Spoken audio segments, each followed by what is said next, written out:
here's the kicker. We go into relationships seeking a level of parentification that we desire.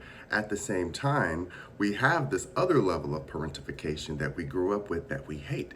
And depending on how much trauma you had in your childhood, you will always reflect that onto every single partner you ever meet, no matter what, unless you choose to parentify the inner child in you and heal them and parent them and let them know that they're okay and safe with you now, while you still get mental help and emotional help for your human avatar who experienced all of the physical trauma, who remembers it because that's what the body does, right?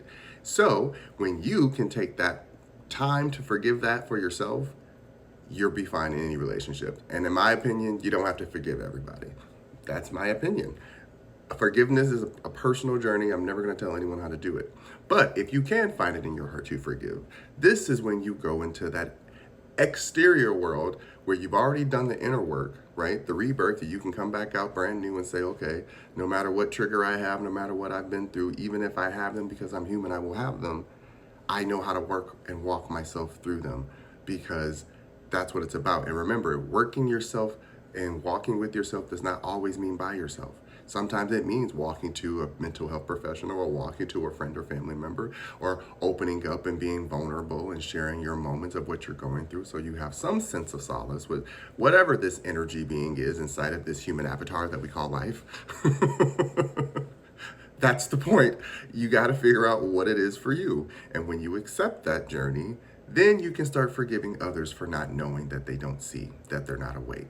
Some people will always walk through life living in what they were raised in, which means they will never emotionally and spiritually break into themselves enough to be vulnerable enough, to be honest enough, to be accountable enough to say, I did that.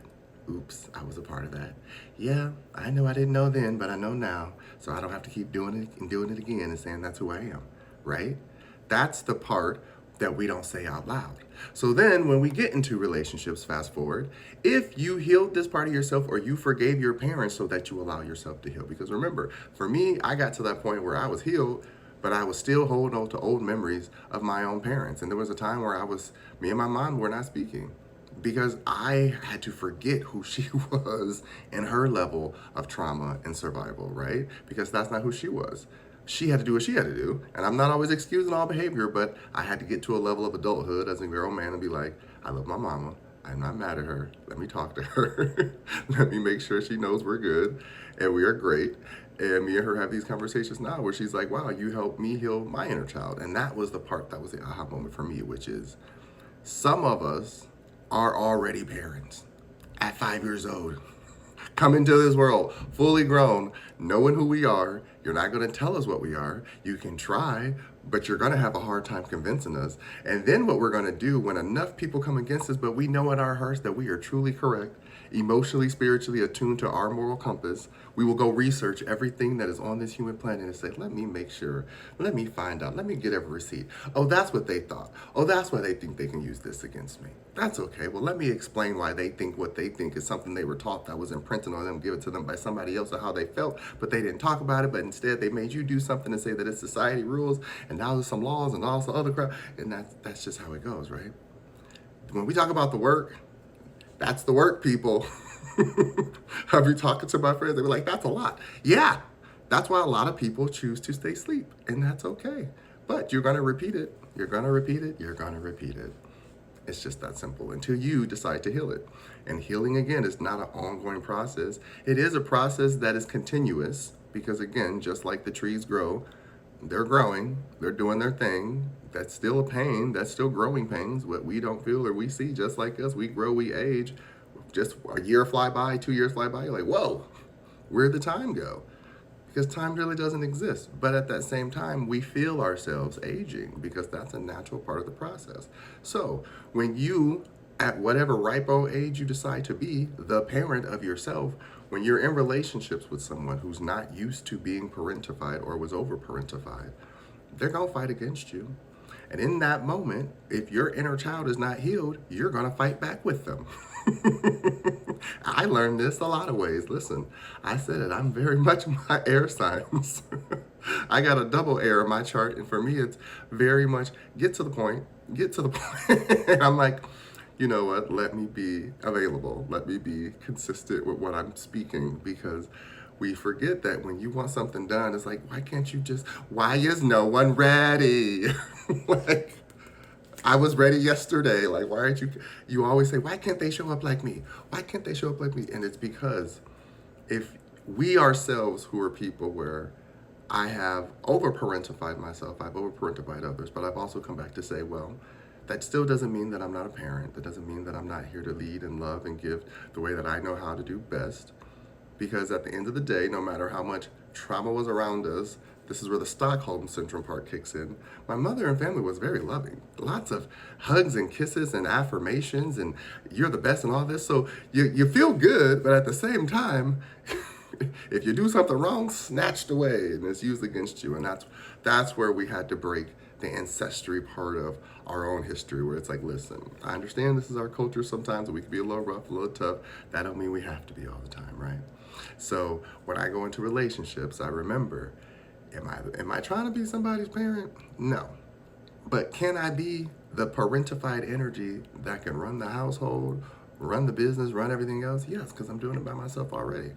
So when you come into my world, I need you to always know what your role is, because I know what my role is. My role is always as a nurturer provider. That's who I am. Who comes into my life, they're a provider nurturer. That's what I always call in, and that's what I accept. You read it how you want to read it, but they both are giving back reciprocally, but it's also giving to self. Because for myself, I've always told people, my wealth is my health.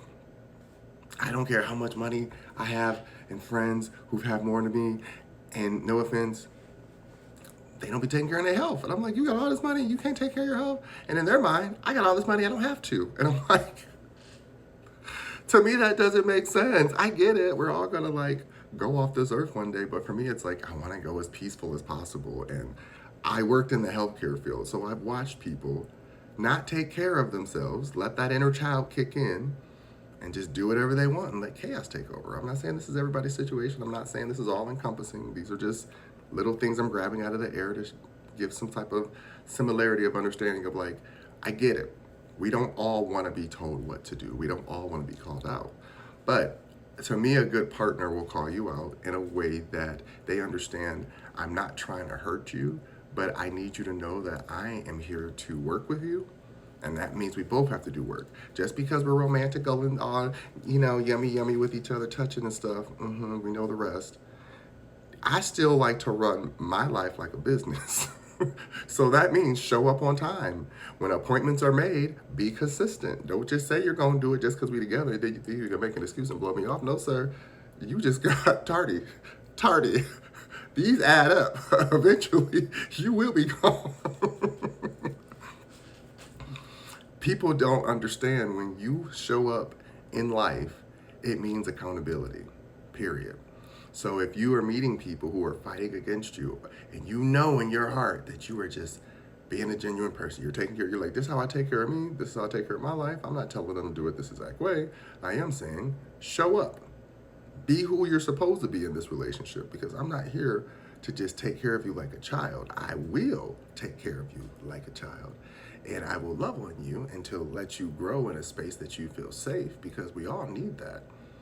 But remember, you have to know that it's coming from a place of love, because if you don't, or if you never received it, or you don't know how, you're going to fight it, you're going to reject it, and you're going to be wondering why it's not working out.